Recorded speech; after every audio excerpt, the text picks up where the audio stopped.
رسول اللہ کے آنے کے بعد نماز کو مختصر کیا، کہا نہیں میں تو اسی طرح کی نماز پڑھتی ہوں۔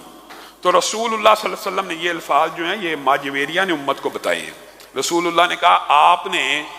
اتنی لمبی جو اللہ کی عبادت کی ہے، اگر آپ یہ کہہ دیتی سبحان اللہ و بحمدہ عدد خلقہ و رضا نفسہ و مداد کلماتہ، اگر آپ یہ کہتے وزینۃ عرشہ،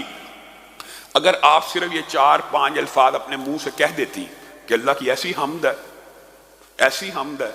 ایسی حمد ہے کہ جتنی سیاہی کلمات لکھنے کے لیے نہ ہو، جو عرش کا وزن ہو وغیرہ، تو آپ کے نامہ اعمال میں ان 2 رکعتوں سے زیادہ ثواب لکھ دیا جاتا۔ یہ روایت ایسی ہے جو تسبیح کی فضیلت کے حوالے سے آج امت کے اندر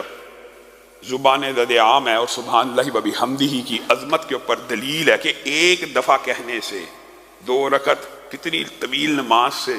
زیادہ اجر و ثواب مل جاتا ہے صرف اللہ کی یہ تسبیحات اور حمد بیان کرنے سے۔ اور اس طرح انسان کو یہ کوشش کرتے رہنا چاہیے کہ انسان یہ تسبیحات اور حمد بیان کرتا رہے۔ یہی وہ غزوہ ہے کہ جہاں